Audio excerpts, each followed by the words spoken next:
الحمد لله نحمده ونستعينه ونستغفره ونعوذ بالله من شرور أنفسنا ومن سيئات أعمالنا من يهده الله فلا مضل له ومن يضلل فلا هادي له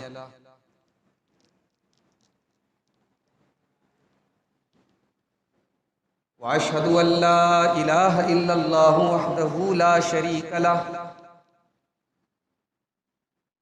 وأشهد أن محمدًا عبده ورسوله يا أيها الذين آمنوا اتقوا الله حق تقاته ولا تموتن إلا وأنتم مسلمون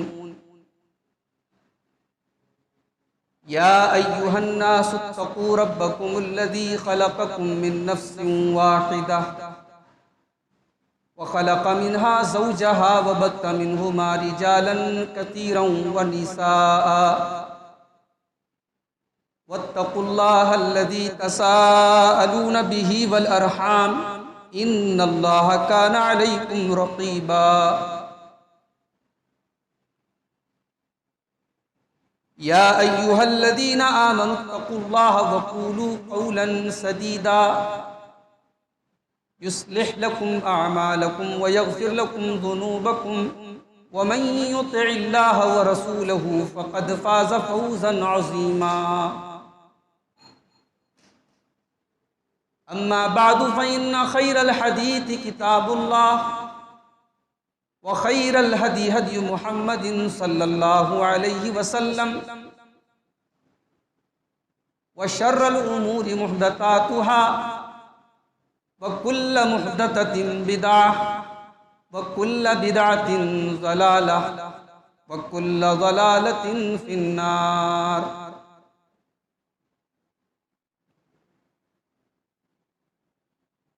أعوذ بالله من الشيطان الرجيم بسم الله الرحمن الرحيم يا نساء النبي لستن كأحد من النساء إن اتقيتن فلا تخضعن بالقول فيطمع الذي في قلبه مرض وقلن قولا معروفا وقرن في بيوتكن ولا تبرجن تبرج الجاهلية الأولى وأقمنا الصلاة وآتينا الزكاة وأطعنا الله ورسوله إنما يريد الله ليذهب عنكم الرجس أهل البيت ويطهركم تطهيرا۔ محترم علماء کرام،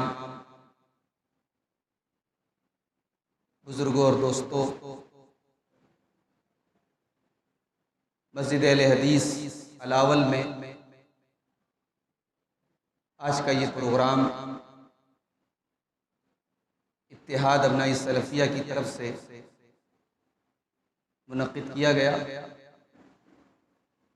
اور اس مسجد کا ریکارڈ بہت اچھا رہا ہے۔ کم سے کم جب میں آیا ہوں سامعین کی اچھی تعداد، چاہے پروگرام کسی بھی دن ہوا ہو، یہاں لوگوں کی تعداد آتی ہے۔ ایک بڑا اچھا پروگرام یہ اب تک چلا ہے، دو بڑی عمدہ تقریریں آپ نے سماعت بھی کی ہیں۔ اللہ تعالیٰ دونوں علماء کرام کی باتوں پر ہم سب کو عمل کرنے کی توفیق عطا فرمائے۔ صحابہ کی محبت پر، صحابہ کی عظمت پر آپ نے ابھی برادرم شیخ ظفر نعمان مکی حفظہ اللہ سے مدلل خطاب سنا۔ محرم کا مہینہ جب آتا ہے تو ایک لفظ ہم بہت سنتے ہیں، اہل بیت۔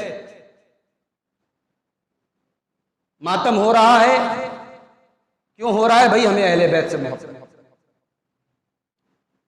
گھروں کی چھتوں کے اوپر لال جھنڈے لگے ہیں، کیوں لگے ہیں؟ اہل بیت سے محبت۔ اپنے گھروں میں ڈیک بجا بجا کر نوحے پڑھے جا رہے ہیں، سنے جا رہے ہیں. کیوں سنے جا رہے ہیں؟ صاحب ہمیں حسین سے محبت ہے، ہمیں علی سے محبت ہے، ہمیں اہل بیت سے محبت ہے. میں ایک مدرسے میں پڑھاتا ہوں، ہمارے یہاں بچے شیعہ مسلک کے بھی بچے پڑھتے ہیں، سنی مسلک کے بچے بھی آتے ہیں. ایک بچے کے منہ سے میں نے ایک نعت کا لفظ سنا. بچہ شیعہ نہیں ہے، بچہ سنی گھر کا ہے. وہ ایک نعت پڑھ رہا تھا، وہ یہ سمجھ رہا تھا کہ یہ نعت ہے. کیا پڑھ رہا تھا؟ جانم فدائے حیدر، میری جان حیدر پر فدا ہے. تو یہ بہت بڑا مسئلہ ہے کہ اہل بیت ہیں کون، اور اہل بیت سے محبت کے بارے میں ہماری شریعت کیا کہتی ہے، اہل بیت کے بارے میں ہمارا اسٹینڈ کیا ہے، اہل حدیث کا موقف کیا ہے. کیا اہل حدیث اہل بیت سے محبت نہیں کرتے؟ اگر کرتے ہیں تو ماتم کیوں نہیں کرتے؟ اگر اہل بیت سے محبت کرتے ہیں تو پھر محرم کو غم کا مہینہ کیوں نہیں مانتے؟ سیاہ کپڑے کیوں نہیں پہنتے؟ تو اہل بیت کون ہے؟ اہل بیت کا لفظی مطلب ہوا گھر والے. اہل مانے والے، بیت مانے گھر، اہل بیت گھر والے. شریعت کی ٹرم میں جب ہم اہل بیت بولتے ہیں، نبی کے گھر والے. اب نبی کے گھر والوں میں کون کون شامل ہے؟ اس مسئلے کو سمجھنے کے لیے قرآن کی 2 آیتیں میں نے آپ کے سامنے تلاوت کی ہیں. سورہ احزاب کی آیت نمبر 32 اور 33، 32 اور 33. ان دونوں آیتوں کو سمجھ لیجئے، اہل بیت کا مطلب آپ کو سمجھ گیا. قرآن کریم کا 22واں پارہ اسٹارٹ ہو رہا ہے، 22واں پارہ شروع ہو رہا ہے. اللہ تبارک و تعالیٰ اپنے نبی کی بیویوں کو کچھ حکم، کچھ احکامات دے رہا ہے، کچھ تعلیم دے رہا ہے، کچھ آداب سکھا رہا ہے. یا نساء النبی لستن کاحد من النساء ان اتقیتن. اے نبی کی عورتوں، اے نبی کی بیویوں، تم عام عورتوں کی طرح نہیں ہو. اگر تم اللہ تعالیٰ سے ڈرنے والی ہو، تم متقی ہو، تم پرہیزگار ہو. فلا تخضعن بالقول، تو اے نبی کی عورتوں تم کسی غیر مرد کے ساتھ نرمی کے ساتھ، لچک کے ساتھ، لوچ کے ساتھ، مٹھاس کے ساتھ کبھی تم بات مت کرنا. یہاں یہ بات یاد رکھیے، نبی کی بیویاں ہم سب کی ماں ہیں، سارے اہل ایمان کی ماں ہیں. ماں کی طرح ان کا ادب کرنا ہے، ماں کی طرح ان کا احترام کرنا ہے. مگر قرآن ان عورتوں سے بھی کہہ رہا ہے کہ تم جو غیر مرد ہیں، اگرچہ وہ مومن ہے تو تم ان کی ماں ہو، مگر تمہیں ان کے ساتھ بات چیت اگر کرنا ہے تو نرمی کے ساتھ بات کرنا. میرے بھائیوں، آج ہمارے گھر کی عورتیں مارکیٹ جاتی ہیں. مارکیٹ جانا گناہ نہیں ہے، شاپنگ کرنا گناہ نہیں ہے، ضرورت کے تحت گھر سے نکلنا گناہ نہیں ہے. لیکن مسئلہ یہ ہے کہ آپ کا لب و لہجہ اور آپ کے بات کرنے کا انداز کیسا ہے. قرآن کریم ایک عورت کو، نبی کی عورتوں کو تعلیم دے کر کے قرآن کریم ساری مسلمان عورتوں کو یہ تعلیم دے رہا ہے کہ اگر کبھی غیر مرد سے بات کرنے کی نوبت آ جائے تو تمہارے بات کرنے کا انداز کیسا ہو. فلا تخضعن بالقول، تم نرمی کے ساتھ بات نہ کرنا. وَيَطْمَعَ الَّذِي فِي قَلْبِهِ مَرَضٌ، ورنہ جس کے دل میں شہوت کی بیماری ہوگی، جس کے دل میں زناکاری اور بدکاری کا نشہ ہوگا، ہو سکتا ہے کہ تمہاری میٹھی زبان اور میٹھی بات سے اس کے دل میں کچھ امید کے پودے نکل جائیں، کچھ امیدیں پیدا ہو جائیں. خبردار، تم اس کی امیدوں کو توڑ دینا، تم نرمی کے ساتھ بات نہ کرنا. وَقُلْنَ قَوْلًا مَّعْرُوفًا، لیکن جو بھی بات کرنا، صحیح بات کرنا، دستور کے مطابق کرنا. وَقَرْنَ فِي بُيُوتِكُنَّ، اور اے نبی کی عورتوں تم اپنے گھروں کے اندر جمی رہنا، تم گھر سے بلا ضرورت نہ نکلنا، تمہارا دائرہ گھر کے اندر ہونا چاہیے، تمہارے کام کرنے کی جگہ تمہارا گھر ہونا چاہیے، تم گھر کے باہر بلا ضرورت نہ نکلنا۔ اللہ کے نبی کی ایک بیوی تھی حضرت سودا رضی اللہ تعالیٰ۔ جب اللہ کے نبی حج کرنے گئے تو آپ کی ساری بیویاں بھی جتنی اس وقت باحیات تھی، زندہ تھی، سب حج کرنے گئے، لیکن اس کے بعد اللہ کے نبی کی وفات کے بعد بھی آپ کی دوسری بیویاں حج کرنے جاتی تھی۔ حضرت سودا کہتی تھی میں حج نہیں کرنے جاؤں گی، میرے اوپر ایک بار حج فرض تھا، میں نے کر لیا، اب میں نہیں جاؤں گی۔ اور قرآن کی یہی آیت پڑھتی تھی وَقَرْنَ فِي بُيُوتِكُنَّ۔ دیکھو اللہ کیا کہہ رہا ہے کہ اپنے گھر کے اندر رہو، ہم نے حج کر لیا، ہمارا فریضہ ادا ہو گیا، میں بار بار جانے کی ضرورت نہیں۔ اللہ، ایسی عورتیں قرآن پر عمل کرنے کا کیسا جیسا اللہ حکم دے رہا ہے وَقَرْنَ فِي بُيُوتِكُنَّ، اپنے گھروں میں ڈٹی رہو، جمی رہو۔ وَلَا تَبَرَّجْنَ تَبَرُّجَ الْجَاهِلِيَّةِ الْأُولَىٰ، اور کبھی تمہیں اگر گھر کے باہر نکلنا پڑے تو دور جاہلیت کی طرح تم بن سور کر کے، میک اپ کر کے، سج دھج کر کے نہ نکلنا۔ گھر سے اگر نکلنا ہے تو سمپل طریقے سے، سادہ طریقے سے، خوشبو وغیرہ بغیر لگائے ہوئے اور نقاب کے ساتھ، پردے کے ساتھ تم گھر سے۔ اس کے بعد فرمایا وَأَقِمْنَ الصَّلَاةَ، اور اے نبی کی عورتوں تم نماز قائم کرنا، وَآتِينَ الزَّكَاةَ، اور زکوٰۃ ادا کرنا۔ اس کا مطلب کہ اگر عورت کے پاس اپنی پرسنل کچھ سیونگ ہے، اس کے اپنے زیورات ہیں، اس نے کچھ پیسے اپنے بچا کے رکھے ہیں اور وہ پیسے نصاب کو پہنچتے ہیں، تو عورت اس کی زکوٰۃ نکالے۔ شوہر نکال دے بڑی اچھی بات ہے، لیکن شوہر اگر نہیں نکال رہا ہے تو بیوی کی ذمہ داری، اگر مال اس کا ہے، اس کی پراپرٹی ہے، اس کی چیز ہے، وہ زکوٰۃ۔ وَآتِينَ الزَّكَاةَ، زکوٰۃ ادا کرنا، وَأَطِيعْنَ اللَّهَ وَرَسُولَهُ، اور اے نبی کی عورتوں تم اللہ کی اطاعت کرتی رہنا، تم رسول کی اطاعت کرتی رہنا۔ اب سنیے گا ذرا، انما یرید اللہ لیذہب عنکم الرجس اہل البیت، اللہ تبارک و تعالی تم سے گندگی کو دور کرنا چاہتا ہے، اے نبی کے اہل بیت، اے نبی کے گھر والوں۔ وَيُطَہِّرَكُمْ تَطْہِیرًا، اور اللہ تعالیٰ تم کو پاک و صاف کرنا چاہتا ہے۔ میں نے دونوں آیتوں کا ترجمہ آپ کے سامنے۔ اب یہاں ایک سوال پیدا کہ دوسری آیت میں اللہ نے کہا کہ اے نبی کے اہل بیت، اللہ تم سے گندگی کو دور کرنا چاہتا ہے۔ سوال یہ کہ اہل بیت سے مراد یہاں کون ہے؟ تو ایک طبقہ کہتا ہے کہ اہل بیت سے مراد پنجتن ہے۔ پنجتن کون ہے؟ محمد، علی، فاطمہ، حسن، حسین، یہ پنجتن۔ لیکن ایک دیہات کا رہنے والا، کم پڑھا لکھا انسان، ایک کامن سینس رکھنے والا انسان بھی یہ سمجھ جائے کہ آگے کی آیتیں، پیچھے کی آیتیں اور پورا سیاق و سباق اور پورا بیک گراؤنڈ اور پورا کانٹیکسٹ کس کے بارے میں ہے؟ نبی کی بیویوں کے بارے میں۔ تو یہاں اہل بیت جس کو کہا گیا تو سب سے پہلے تو نبی کی بیویاں اس کے اندر شامل۔ حاجی صاحب کے گھر میں شادی ہے، حاجی صاحب نے مجھے شادی کا کارڈ لا کے دیا، عبدالغفار صاحب آپ کی دعوت ہے، اور کارڈ پہ لکھا تھا شیخ عبدالغفار سلفی ود فیملی۔ عبدالغفار صاحب آپ کی فیملی کے ساتھ دعوت ہے۔ اب میں پڑوسی کو لے کے چلا جاؤں، میں دوست کو لے کے چلا جاؤں اور بیوی اور بچوں کو چھوڑ کے چلا جاؤں اور کہوں صاحب میں اپنے اہل بیت کو تو لے کے آ گیا، دنیا کہے گی نہیں، آپ کے اصل اہل بیت تو آپ کی بیوی ہے، آپ کی فیملی ہے۔ تو یہ کتنا بڑا سفید جھوٹ ہے میرے بھائی، یہ کتنا بڑا دھوکہ اور کتنی بڑی مکاری ہے کہ محبت اہل بیت کا ڈھونگ رچنے والے نبی کی بیویوں کو اہل بیت میں شامل نہیں مانتے، جن کو قرآن کہہ رہا ہے کہ وہ اہل بیت ہے۔ چلیے ایک دلیل اور دے دے۔ ہمارے یہاں بنارس میں کہتے ہیں نا، آدمی کوئی سامان لینے جاتا تو گھیلوا میں کچھ لے لیتا ہے، چلو گھیلوا میں ایک دلیل، یہ تو اوریجنل دلیل ہوگی، گھیلوا میں ایک دلیل لے لو۔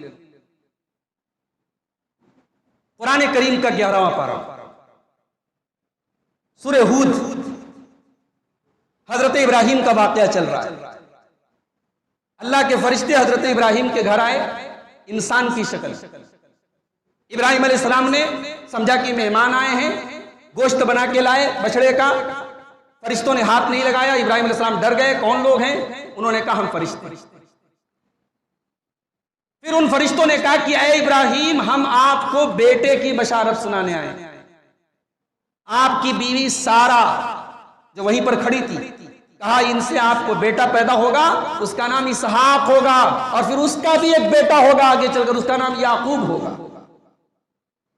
حضرت سارہ ہنسنے لگی، یا ویلتا اَأَلِدُ وَأَنَا عَجُوزٌ، کہنے لگی ہائے میری کمبختی، ہائے میری بربادی، ارے میں تو بڑھیا ہو گئی 70 سال کی، کیونکہ مجھے بیٹا ہوگا؟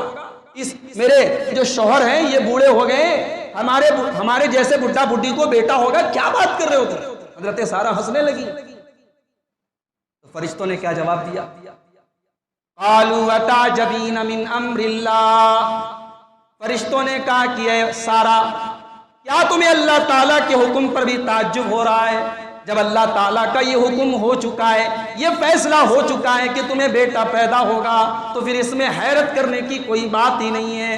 قالوا اتعجبین من امر اللہ، کہا کہ کیا تم کو اللہ کے حکم پر تعجب ہو رہا ہے؟ رحمت اللہ وبرکاتہ علیکم اہل البیت، اے ابراہیم کے اہل بیت، اے ابراہیم کے گھر والوں، تم پر اللہ کی رحمت ہو، تم پر اللہ کی برکت ہو۔ انہو حمید مجید، اللہ تعالیٰ تو قابل تعریف ہے، بزرگ و برتر ہے۔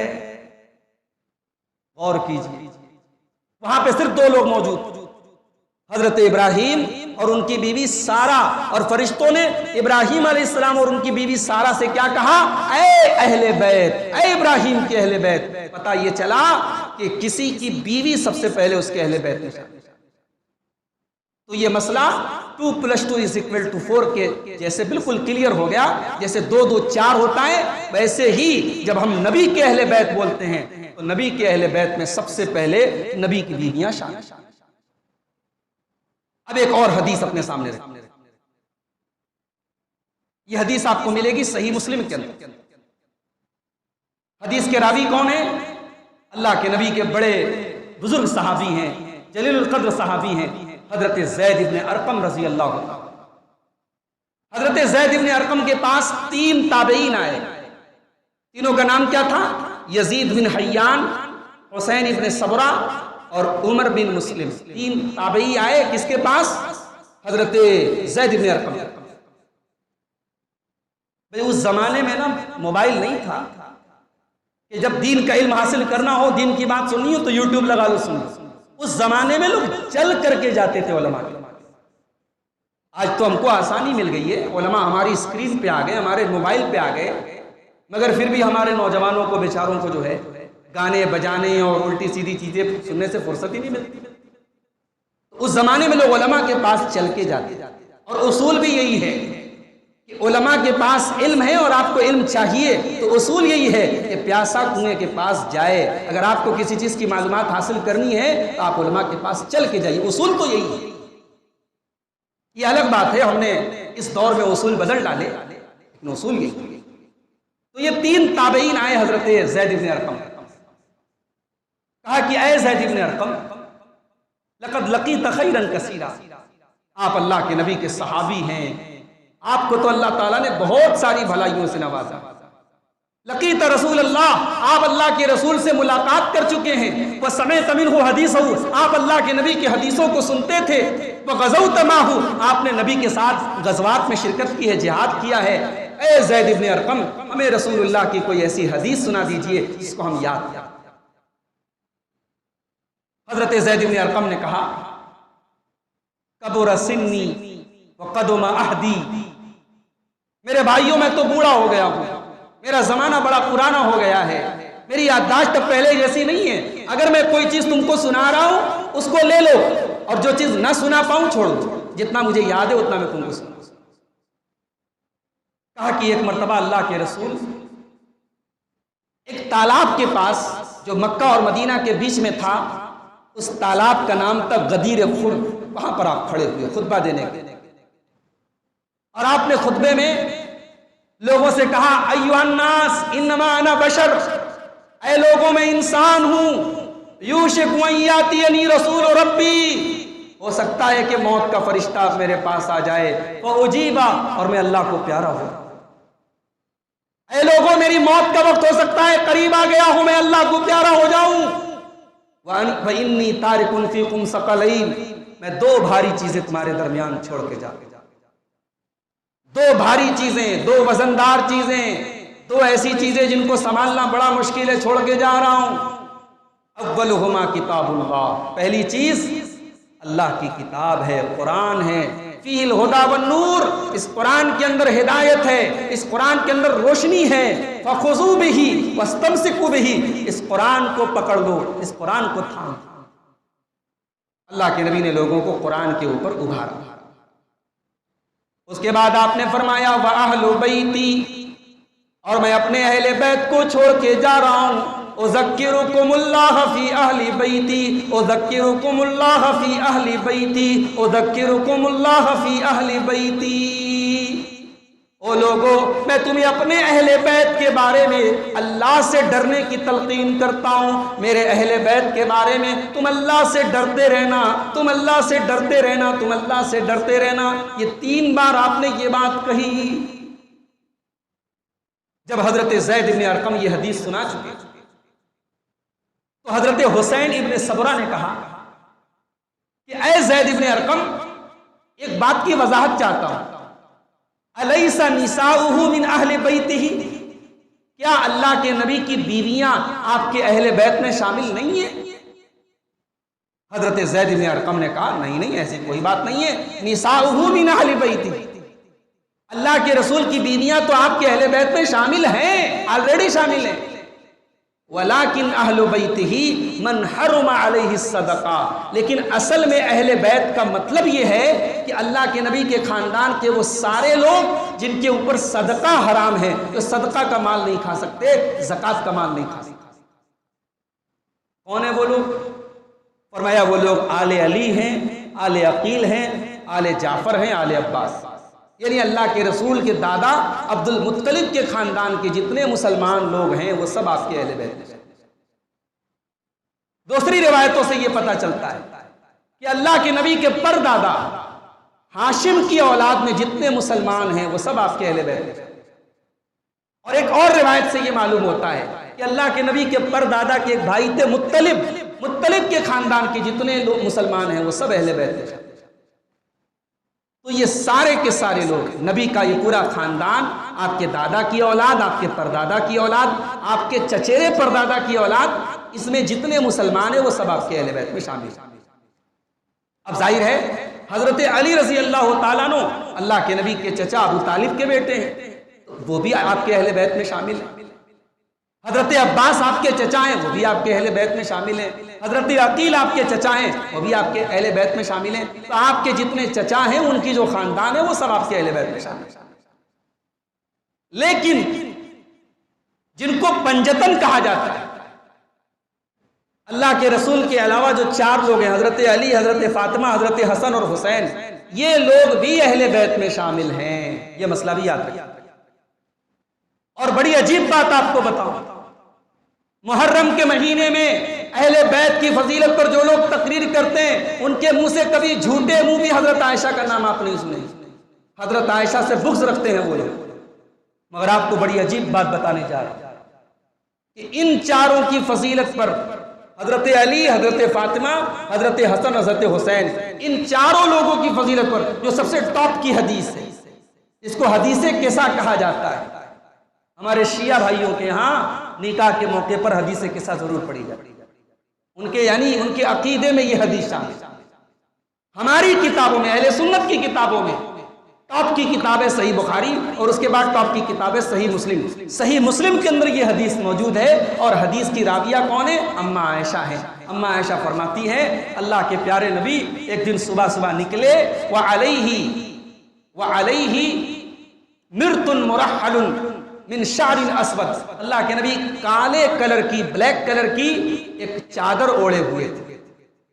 فجاء الحسن، حضرت حسن آئے، آپ نے ان کو اپنی چادر کے اندر شامل کر دیا۔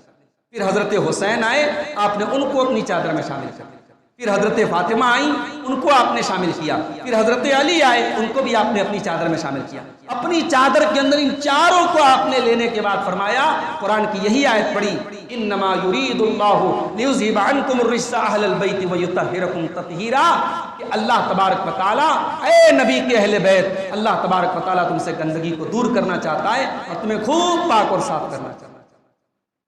یعنی یہ چاروں لوگ، آپ کی بیٹی حضرت فاطمہ، آپ کے داماد حضرت علی اور آپ کے نواسے حضرت حسن و حسین، یہ چاروں لوگ بھی اہل بیت میں شامل ہیں۔ صحیح مسلم کی اس حدیث سے بالکل کلیئر ہو گیا۔ ایک اور حدیث اپنے سامنے رکھیں، ترمذی کے اندر یہ حدیث کی راویہ ہیں اللہ کے پیارے نبی کی بیوی، ہم سب کی ماں حضرت ام سلمہ رضی اللہ تعالیٰ عنہ۔ وہ کہتی ہیں کہ اللہ کے نبی نے ایک دن میرے پاس، اللہ کے نبی بیٹھے ہوئے تھے، چادر اوڑھ کر کے بیٹھے ہوئے تھے، حضرت فاطمہ، حضرت حسن، حضرت حسین، حضرت علی آئے، سب کو آپ نے اپنی چادر میں لے لیا۔ اس کے بعد آپ نے فرمایا، اللہم ہؤلاء اہل بیتی، اے اللہ یہ ہے میرے اہل بیت، یہ لوگ بھی میرے اہل بیت میں شامل ہیں، اے اللہ تو ان سے گندگی کو دور کر دے اور انہیں خوب پاک اور صاف کر دے۔ حضرت ام سلمہ نے کہا، اے اللہ کے نبی، کیا میں بھی ان لوگوں میں شامل ہوں؟ آپ نے فرمایا، انت علی مکانی، تو اپنی جگہ پر ہے ہی، تجھے الگ سے شامل کرنے کی ضرورت نہیں ہے، تو اپنی جگہ پر قائم ہے، وانت علی خیر، اور یہ بھلائی پہلے سے تجھ کو حاصل ہے، تجھے اس چادر میں آنے کی ضرورت نہیں ہے۔ علماء لکھتے ہیں کیونکہ اس چادر میں حضرت علی بھی تھے اور حضرت علی حضرت ام سلمہ کے لیے غیر محرم تھے، اس لیے اللہ کے نبی نے ان کو چادر میں شامل کیا۔ تو یہ بات یاد رکھیں، یہ چاروں ہستیاں، حضرت علی، حضرت فاطمہ، حضرت حسن، حضرت حسین اور اللہ کے نبی کی ساری بیویاں، یہ سب اہل بیت میں شامل ہیں۔ اب آئیے اللہ کے نبی کی بیویوں کا کیا مقام ہے، آپ کی ازواج کا کیا مقام ہے، اس کو ذرا سا سمجھ لیں۔ قرآن کریم میں اللہ تعالیٰ نے اللہ کے نبی کی بیویوں کے بارے میں فرمایا، النبی اولیٰ بالمؤمنین من انفسہم وازواجہ امہاتہم، نبی کا رشتہ ایمان والوں سے جان سے بھی زیادہ پیارا ہے، نبی تو ایمان والوں کی جان سے بھی زیادہ ان کو پیارے ہیں۔ وَأَزْوَاجُهُ أُمَّهَاتُهُمْ، اور نبی کی بیویاں تمام اہل ایمان کی مائیں ہیں، سارے نبیوں، سارے مومنوں کی مائیں ہیں اللہ کے نبی کی بیوی۔ اور یہی وجہ ہے کہ اللہ تعالیٰ نے صاف منع کر دیا کہ نبی کے انتقال کے بعد بھی نبی کی کسی بیوی سے کوئی نکاح نہیں کر سکتا۔ سورہ احزاب میں اللہ نے فرمایا، وَمَا كَانَ لَكُمْ أَن تُؤْذُوا رَسُولَ اللَّهِ، اے مسلمانوں تمہارے لیے یہ جائز نہیں ہے کہ تم اللہ کے رسول کو تکلیف پہنچاؤ، وَلَا أَن تَنكِحُوا أَزْوَاجَهُ مِن بَعْدِهِ أَبَدًا، اور تم نبی کی بیویوں سے نبی کے بعد کبھی نکاح بھی نہیں کر سکتے۔ إِنَّ ذَلِكُمْ كَانَ عِندَ اللَّهِ عَظِيمًا، اللہ تعالیٰ کے نزدیک یہ بہت بڑا گناہ ہے، نبی کی بیوی سے کوئی نکاح نہیں، وہ دنیا میں بھی نبی کی بیویاں اور آخرت میں بھی نبی کی بیویاں۔ ہماری عورتیں، ہماری مائیں بہنیں اگر اس پروگرام کو سن رہی ہیں، ایک پیغام ان کو بھی دینا چاہتا ہے۔ شوہر کبھی کم بھی کماتا ہے، کبھی زیادہ بھی کماتا ہے، لیکن عورتوں کی عادت ہوتی ہے اگر اچھی زندگی گزار لی اور کبھی اللہ نہ کرے کاروبار میں تنگی آ گئی، شوہر نے کچھ خرچوں میں کمی کر دی، کچھ شوق اور ارمان کچھ کم کر دیے، تو بڑی شکایتیں لے کے بیٹھ جائیں۔ میری ماں اور بہنوں، اپنے شوہروں کی صرف سکھ کی ساتھی مت بنو، ان کے دکھ کی ساتھی۔ اللہ کی قسم، اللہ کے نبی کی بیویوں نے نبی کے ساتھ ایسے ایسے دن گزارے ہیں، آج کی عورتیں اپنے شوہر کے ساتھ ایک دن نہیں رہ سکتے۔ اماں عائشہ فرماتی ہے کہ 2 مہینے گزر جایا کرتے تھے، وَمَا كَانَ شَيْءٌ فِي أَبْيَاتِ رَسُولِ اللَّهِ، اللہ کے رسول کے گھروں میں کھانے کی کوئی چیز نہیں ہوتی تھی۔ 2 مہینے گزر جایا کرتے تھے اور اللہ کے نبی کے گھروں میں چولہا نہ جلا کرتا تھا، کھجور کھا کر کے اور پانی پی کر کے محمد الرسول اللہ اور آپ کے اہل بیت اور آپ کی بیویاں زندگی گزارا کرتے تھے، بڑی تنگیوں کے ساتھ زندگی۔ کمرے کتنے بڑے بڑے تھے، چھوٹے چھوٹے حجرے تھے، مٹی کی دیواریں تھی، کھجور کے چھپر کی چھتیں تھی، بارش ہوتی تھی نبی کے گھر میں پانی ٹپکتا تھا۔ نبی کی بیویوں نے کبھی فرمائش نہیں کی کہ ہم تو نبی کی بیویاں ہیں، اس امت کی مائیں ہیں، ہمارا اتنا اونچا مقام ہے، ہمیں سنگ مرمر کا محل بنا کے دیا جائے، ہمارے گھروں میں ماربل بچھائے جائیں، ہمیں اعلیٰ قسم کے گھروں میں رکھا جائے. کبھی کوئی فرمائش نہیں. چھوٹے چھوٹے کمروں میں زندگی. ولید بن عبد الملک کا دور آیا، مسجد نبوی کی توسیع ہونے لگی، اس کو لمبا چوڑا کیا جانے لگا، تو خلیفہ نے مشورہ دیا اللہ کے نبی کے حجروں کو توڑ دیا جائے اور اس کو مسجد میں شامل کر دیا. مدینہ کے صحابہ وہ منظر دیکھنے کے لیے آگے جب ہتھوڑوں سے نبی کے کمرے ٹوٹ رہے تھے اور امام حسن بصری رحمت اللہ علیہ وہاں کھڑے ہو کر کے رو رہے تھے اور کہہ رہے تھے اے کاش ان کمروں کو باقی رکھا جاتا، ان کمروں کو توڑا نہ جاتا، آنے والی نسلیں دیکھتی کہ نبی اور نبی کے گھر والے کیسے کمروں میں رہا. نبی کی بیویوں نے بڑی مصیبتیں اٹھائی ہیں میرے، لیکن ایک مرتبہ ایسا ہوا جب اسلامی فتوحات کا دائرہ وسیع ہوا، مسلمانوں کے اوپر خوشحالی کا دور آیا، تو نبی کی بیویوں کے دل میں بھی تمنا پیدا ہوئی کہ ہمارے خرچے بھی زیادہ ہیں، ہماری آمدنی میں بھی کچھ اضافہ ہونا چاہیے، ہمیں جو سال میں خرچہ دیا جاتا ہے وہ زیادہ ہونا چاہیے. اب جب نبی کی بیویوں نے یہ ڈیمانڈ کی تو اب اللہ تعالیٰ نے قرآن کی 2 آیتیں نازل، سورہ احزاب کی آیت نمبر 28-29 جس کو آیت تخیر کہتے ہیں. قرآن کریم کا 21واں پارہ کھولیے گا، 21ویں پارے کے لاسٹ میں یہ 2 آیت بڑے غور سے سنیے گا. ان 2 آیتوں میں اللہ تبارک و تعالیٰ نے اپنے نبی کی بیویوں کو ایک آپشن دیا، ایک اختیار دیا کہ چاہو تو یہ لے لو، چاہو تو یہ لے لو. یا ایھا النبی قل لأزواجک ان کنتن تردن الحیاۃ الدنیا وزینتها فتعالین امتعکن واسرحکن سراحا جمیلا. اے نبی اپنی بیویوں سے کہہ دو اگر تم دنیا کی زندگی چاہتی ہو، دنیا کی زیب و زینت چاہتی ہو، دنیا کا مال چاہتی ہو، دنیا کی رنگینی چاہتی ہو، آؤ میں تم کو دنیا کی دولت دے دیتا ہوں، مگر پھر تم نبی کے گھر میں رہنے کا حق کھو دو گی، تم نبی کے گھر میں نہیں رہ سکتی. آ جاؤ میں تمہیں دولت دینے کو تیار ہوں، میں تمہیں دنیا دینے کو تیار ہوں، لیکن پھر میں تم کو رخصت کر دوں گا، میں تم کو طلاق دے دوں گا، تم نبی کے گھر میں نہیں رہ سکتی. وَإِن كُنتُنَّ تُرِدْنَ اللَّهَ وَرَسُولَهُ وَالدَّارَ الْآخِرَةَ فَإِنَّ اللَّهَ أَعَدَّ لِلْمُحْسِنَاتِ مِنكُنَّ أَجْرًا عَظِيمًا.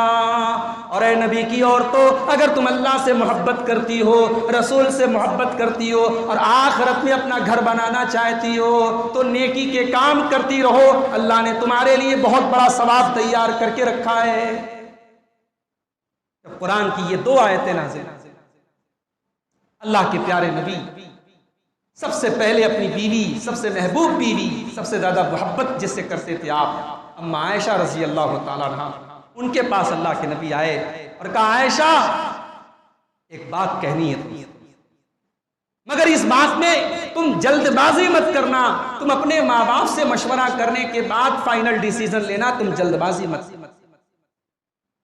کہا اے اللہ کے نبی کیا بات، کون سی ایسی باتیں کہ آپ کہہ رہے کہ میں جلد بازی سے کام نہ لوں، اماں ابا سے مشورہ کروں، ایسی کیا بات؟ اللہ کے پیارے نبی صلی اللہ علیہ وسلم نے قرآن کی یہی 2 آیتیں، اما عائشہ نے کیا جواب دیا؟ کہا اے اللہ کے نبی افی ھذا استامر ابویا، اے اللہ کے نبی آپ کیسی بات کرتے ہیں، کیا اس کے بارے میں اپنے ماں باپ سے مشورہ کرنے جاؤں گی؟ اے اللہ کے نبی مجھے کوئی سوچ وچار نہیں کرنا ہے، کسی سے کوئی مشورہ نہیں کرنا ہے، مجھے نہیں چاہیے دنیا، مجھے نہیں چاہیے دنیا کی دولت، میں اللہ کو اور اس کے رسول کو چاہتی ہوں، میں رسول کے ساتھ جیسی زندگی آپ گزروانا چاہیں گے اور جیسی زندگی آپ مجھے دیں گے میں آپ کے ساتھ گزارنے کے لیے تیار ہوں. یہ ہے نبی کی بیوی، انہوں نے اپنی دنیا کا عیش و آرام کچل دیا میرے بھائیوں، نبی کی صحبت اور نبی کا ساتھ اور نبی کی سنگت اور نبی کے ساتھ رہنے کے لیے اور نبی کی بیوی بن کر کے رہنے کے لیے انہوں نے اپنا عیش و آرام، اپنی خواہشیں، اپنے شوق، اپنے ارمان سب ختم کر دیا.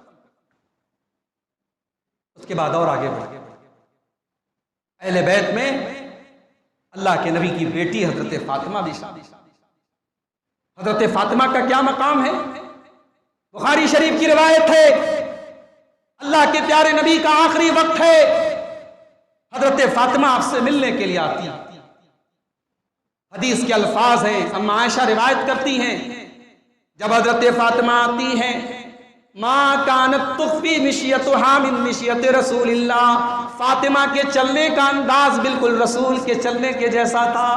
او لوگو تم نے تو کہانیاں بنا دی کہ صحابہ اور اہل بیت ایک دوسرے کے دشمن تھے، اما عائشہ تو حضرت فاطمہ کی دشمن تھی، اما عائشہ تو حضرت علی کی دشمن تھی، نعوذ باللہ۔ تم نے تو کہانیاں بنا کے رکھی ہیں، مگر یہ حدیث کے الفاظ کیا کہتے ہیں؟ حضرت فاطمہ کی فضیلت بیان کر رہی ہیں اما عائشہ۔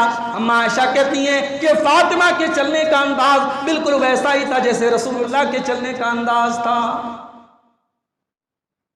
نبی اپنی اس بیٹی سے بہت پیار کرتے، نبی بیمار ہیں آخری ٹائم، اپنی بیٹی کو دیکھا، نبی کی جان میں جان آ گئی، نبی اٹھ کے لیٹے تھے، اٹھ کے بیٹھ گئے، آپ نے کہا مرحبا بابنتی، میں اپنی بیٹی کا خیر مقدم کرتا ہوں، میری بیٹی تیرا آنا مبارک ہو۔ آپ نے اپنی بیٹی کو اپنے بازو میں اپنے بغل میں بٹھایا، پھر آپ نے حضرت فاطمہ کے کان میں چپکے سے کوئی بات کہی، وہ بات سن کر کے حضرت فاطمہ رونے لگی۔ تھوڑی دیر کے بعد آپ نے کوئی اور بات کہی، حضرت فاطمہ ہنسنے لگی۔ اما عائشہ فرماتی ہیں مجھے بڑا تعجب ہوا جب حضرت فاطمہ وہاں سے اٹھ کر کے جانے لگی۔ میں نے حضرت فاطمہ سے کہا ایسی کون سی بات اللہ کے نبی نے آپ کے کان میں کہی کہ ابھی آپ رونے بھی لگی پھر آپ ہنسنے بھی لگی؟ حضرت فاطمہ نے کہا یہ اللہ کے رسول کا راز ہے اور میں آپ کا راز آپ کی زندگی میں نہیں۔ جب اللہ کے نبی کی وفات ہو گئی، بعد میں موقع آیا، اما عائشہ نے پھر حضرت فاطمہ سے سوال کیا اے میری بیٹی میں تیری ماں ہوں اور میرا تیرے اوپر حق ہے، میں تجھ سے پوچھنا چاہتی ہوں اس آخری ٹائم میں اللہ کے نبی نے تیرے کان میں کیا کہا تھا؟ کہا کہ ہاں آج میں آپ کو بتا دوں۔ کہا اما عائشہ نبی اکرم نے میرے کان میں کہا تھا انہو کان جبریل یعارضنی کل عام مرتن، جبریل ہر سال میرے پاس ایک مرتبہ قرآن کا دور کرنے کے لیے آیا کرتے تھے، وَإِنَّهُ قَدْ عَارَضَنِي، اور اس سال انہوں نے 2 مرتبہ میرے اوپر قرآن کا دور کیا ہے، وَإِنِّي أَرَى الْأَجَلَ إِلَّا قَدْ آتَانِي، مجھے ایسا لگتا ہے کہ اب میری موت کا ٹائم قریب آ چکا ہے، فَاتَّقِ اللَّهَ وَاصْبِرِي، اے میری بیٹی فاطمہ جب میں اس دنیا سے چلا جاؤں تو تم اللہ سے ڈرتی رہنا اور تم صبر کا دامن مت چھوڑنا۔ اللہ نبی اپنی بیٹی سے کہہ رہے صبر، جا کے کوئی کہہ دے حسین رضی اللہ تعالیٰ عنہ کا غم منانے والے سے، یہ حسین کے نانا کی تعلیم ہے جو حسین کی ماں کے کان میں حسین کے نانا نے کہا کہ میرے مرنے پر تجھے کوئی ماتم نہیں کرنا ہے، میری وفات پر تجھے کوئی گریبان نہیں چاک کرنا ہے، کوئی تھپڑ نہیں مارنا ہے، کوئی کالے کپڑے نہیں پہننا ہے، اے میری بیٹی فاطمہ میرے دنیا کے جانے کے بعد تو صبر کرنا اور اللہ سے ڈرتے۔ اس پر حضرت فاطمہ رونے لگی، زارو قطار رونے لگی۔ پھر آپ نے اپنی بیٹی فاطمہ سے فرمایا اما ترزینا، اے میری بیٹی کیا تو اس پر راضی نہیں ہے ان تکونی سیدۃ نساء المومنین، کیا تو اس پر خوش نہیں ہے کہ تو سارے مومن عورتوں کی تو سردار بنے گی، تو سارے جنتی عورتوں کی سردار بنے گی، ساری جنت کی عورتوں کے تو آگے آگے رہے گی، تو ان کی سردار ہوگی، کیا تو اس مقام پر خوش نہیں ہے؟ اس پر حضرت فاطمہ، یہ حضرت فاطمہ، بخاری کے الفاظ ہیں، اللہ کے پیارے نبی نے فرمایا فاطمہ تو بزات منی، فاطمہ میرے کلیجے کا ٹکڑا ہے، من آزاہا فقد آزانی، جس نے اس کو تکلیف پہنچائی اس نے مجھے تکلیف پہنچائی۔ اما عائشہ فرماتی ہیں، ترمذی کی روایت ہے، اللہ کے رسول کے جیسی چال ڈھال اور اللہ کے رسول کے جیسی سیرت اور کردار میں نے حضرت فاطمہ کے علاوہ کسی کے اندر نہیں دیکھا، بالکل رسول کے جیسی چال اور ڈھال اور رسول کے جیسا چلنا پھرنا اٹھنا بیٹھنا اگر میں نے کسی کے اندر دیکھا تو نبی کی بیٹی فاطمہ۔ حضرت حسن اور حسین کا کیا مقام ہے؟ یہ تو دونوں نبی کے 2 پھول ہیں، ان کے بارے میں اللہ کے نبی نے فرمایا ہما ریحانتای من الدنیا، حسن و حسین میرے دنیا کے 2 پھول ہیں۔ آپ نے فرمایا سیدہ شباب اہل الجنت الحسن والحسین، جنتی نوجوانوں کے سردار ہوں گے حسن و حسین۔ جمعہ کا خطبہ آپ دے رہے ہیں، حسن و حسین چار پانچ سال کی ان کی عمر ہے، سرخ رنگ کے لال رنگ کے کرتے میں ملبوس دونوں گرتے پڑتے مسجد کے اندر داخل ہوتے ہیں۔ نانا جان کی نظر پڑتی ہے، آپ نے اپنا خطبہ روک دیا، اپنے خطبے کو بیچ میں سے آپ نے روک دیا اور منبر سے اتر کر کے آپ نے اپنے دونوں نواسوں کو گود میں لیا اور آپ نے فرمایا، او لوگو، اللہ نے کتنی سچی بات فرمائی ہے، انما اموالکم واولادکم فتنہ، تمہارا مال اور تمہاری اولاد تمہارے لیے آزمائش ہے۔ میں نے اپنی ان اولادوں کو، میں نے اپنے ان بچوں کو، اپنے ان نواسوں کو جب دیکھا تو صبر نہ کر پایا اور اپنا خطبہ روک کر کے منبر سے اتر کر کے میں نے ان کو گود میں لیا۔ ان کی فضیلت اور یہ مقام ہے میرے بھائیوں، نبی نے ان سے محبت کی اور ان سے محبت کرنے کا حکم دیا۔ مگر اہل بیت کی محبت کا مطلب خبردار یہ نہیں ہے کہ صحابہ پر تبرہ کیا۔ اہل بیت سے محبت کا خبردار یہ مطلب نہیں ہے کہ اگر ہم اہل بیت سے محبت کرتے ہیں تو ہم صحابہ پر لعن تان۔ آئیے تقریر کا آخری ٹکڑا بیان کر کے بات ختم کروں کہ صحابہ اور اہل بیت کے درمیان تعلقات کیسے۔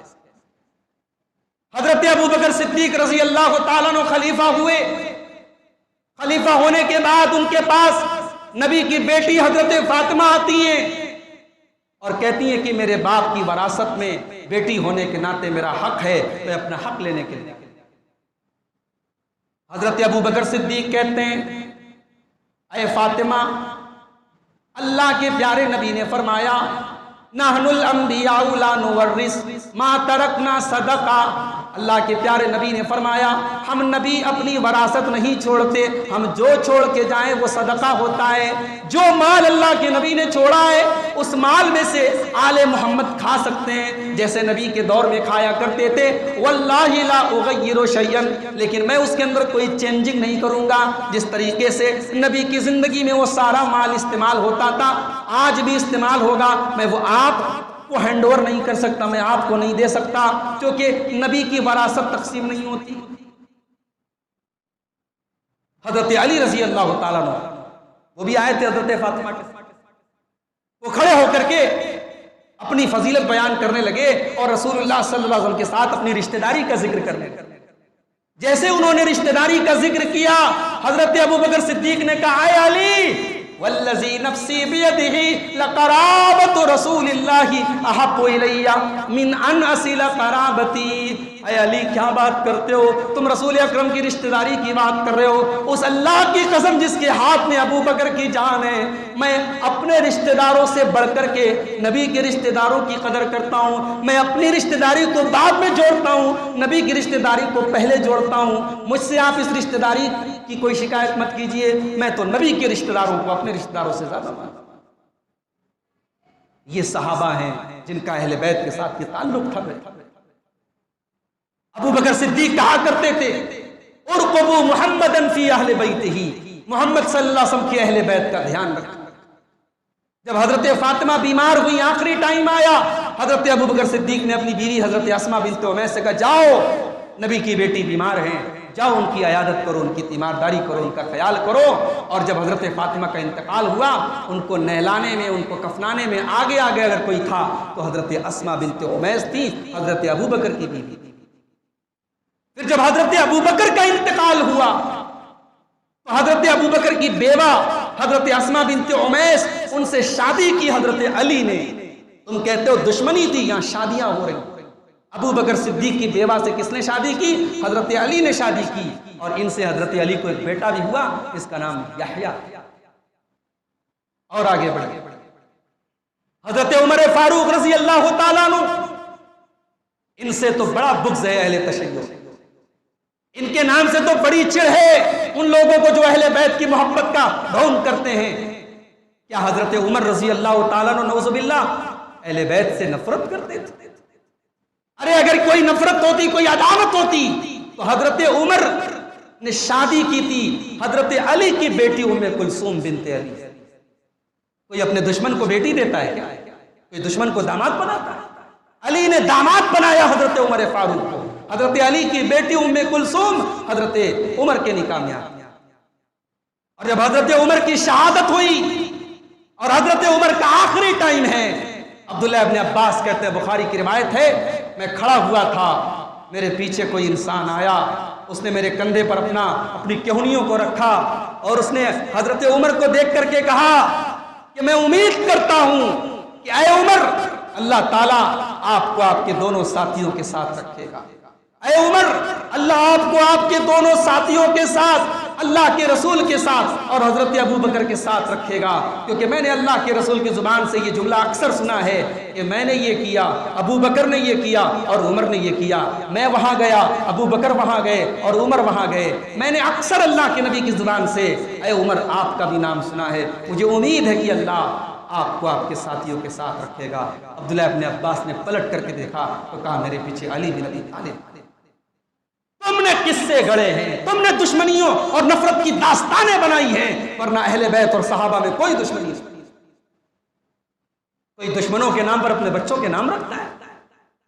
علی کے 3 بیٹوں کا نام، ایک بیٹے کا نام ابو بکر، ایک بیٹے کا نام عمر، ایک بیٹے کا نام عثمان، اور کربلا کے شہیدوں اور کربلا کے واقعات سنانے والوں سے جا کے پوچھو، ان کو صاف سونگ جاتا ہے جب شہدائے کربلا کی لسٹ ان سے پوچھو، کربلا میں شہید ہونے والوں میں علی کے یہ 3 بیٹے بھی شامل تھے، ایک بیٹے کا نام ابو بکر تھا، ایک بیٹے کا نام عمر تھا اور ایک بیٹے کا نام عثمان۔ یہی نہیں، کربلا میں حضرت حسن کے بھی 3 بیٹے شہید، ان کے نام بھی ابو بکر، عمر اور عثمان تھے۔ اور یہی نہیں، کربلا کے میدان میں حضرت حسین کا ایک بیٹا عمر بھی شہید ہوا تھا۔ یہ نام آپ کو کوئی کالی پگڑی والا اور کوئی کالے کپڑے والا بیان نہیں۔ میرے بھائیوں، اہل بیت اور صحابہ کے درمیان بڑے بہترین تعلقات تھے، ایک دوسرے سے محبت کرتے۔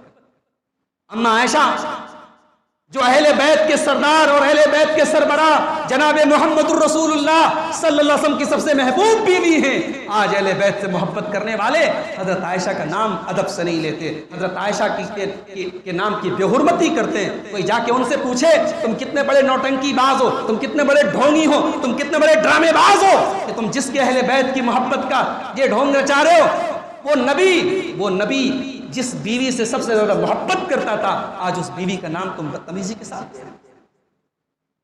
اور حضرت عائشہ کا قصور کیا تھا میرے بھائی؟ ابھی آپ نے سنا کہ اہل بیت کی فضیلت میں زیادہ تر روایتیں حضرت عائشہ نے روایت۔ اور آپ کو ایک بات بتاؤں، اہل بیت میں ایک بہت مشہور نام ہے حضرت امام جعفر صادق، حضرت حسین کے بیٹے علی بن حسین سے، ان کے بیٹے تھے محمد الباقر، ان کے بیٹے تھے امام جعفر الصادق۔ یہ نبی کے اہل بیت میں سے، اسی خاندان میں سے، اسی نسل میں سے۔ اور ہمارے اہل تشیع کے یہاں جو 12 امام، انہوں نے 12 امام کا جو عقیدہ گڑھا ہے، جو کانسیپٹ ہے ان کے یہاں، ان کے 12 اماموں میں امام جعفر صادق بھی شامل ہیں۔ امام جعفر صادق کے نانا کون تھے؟ محمد بن ابی بکر، اور محمد ابن ابی بکر اور حضرت عائشہ بھائی بہن تھے۔ حضرت عائشہ امام جعفر صادق کے نانا کی بہن ہیں۔ کتنا قریب کا رشتہ ہے میرے بھائیوں، اور ایسے رشتوں کے ہونے کے باوجود آج اہل بیت سے محبت کا دعویٰ کرنے والے آج حضرت عائشہ کی حرمت۔ حضرت عائشہ وہ ہیں، ان کے شاگردوں میں، ان کے اسٹوڈنٹس میں ایک بہت مشہور نام ہے عروہ ابن زبیر، جو ان کے بھانجے بھی تھے۔ حضرت عائشہ ان کی خالہ تھی۔ عروہ ابن زبیر یہ اما عائشہ کے اسٹوڈنٹ ہیں اور امام جعفر صادق کے ٹیچر ہیں۔ امام جعفر صادق نے جن لوگوں سے علم حاصل کیا ان میں ایک نمایاں نام، ایک اہم نام حضرت عروہ ابن زبیر رحمۃ اللہ علیہ۔ یہ رشتہ داریاں بھی ہوئی میرے، حضرت ابو بکر صدیق کے گھرانے کی رشتہ داریاں حضرت علی کے گھرانے سے، عمر فاروق کی رشتہ داریاں حضرت علی کے گھرانے میں ہوئی، عثمان غنی کی رشتہ داریاں حضرت علی کے گھرانے میں ہوئی، حضرت معاویہ اور اس کے بعد بنو امیہ کی رشتہ داریاں اس گھرانے میں ہوئی۔ تو یہ جو قصے کہانیاں گڑھ کر کے یہ دنیا کو دکھایا جاتا ہے کہ صحابہ اہل بیت کے دشمن تھے، بنو امیہ اہل بیت کے دشمن تھے، حضرت معاویہ اہل بیت کے دشمن تھے، حضرت عثمان اہل بیت کے دشمن تھے، یہ ساری کہانیاں اسی لیے بنائی گئی ہیں تاکہ اس مہینے کو ناپاک کیا جائے، صحابہ پر بھونکا جائے۔ مگر یہ بات یاد رکھو، سورج پر تھوکنے والا اپنے منہ پر تھوکتا ہے، سورج پر تھوکنے سے سورج کی روشنی کم نہیں ہوتی، صحابہ پر بھونکنے سے، صحابہ کو برا بھلا کہنے سے، یا اہل بیت کی کوئی شان اگر گھٹانا چاہے تو نہیں گھٹا سکتا، صحابہ کی کوئی شان گھٹانا چاہے تو نہیں گھٹا سکتا۔ آخری بات بیان کر کے بات ختم کرتا ہوں۔ اما عائشہ سے کسی نے پوچھا، اما عائشہ سے کسی نے پوچھا کہ اے اما عائشہ، کچھ لوگ ہیں یتناولون اصحاب رسول اللہ، کچھ لوگ ہیں جو رسول اللہ کے صحابہ کو برا بھلا کہتے ہیں، آپ کی کیا رائے ہے ان کے بارے میں؟ اما عائشہ نے فرمایا وما تعجبون من ذلک، اس میں تعجب کی کیا بات ہے، اس میں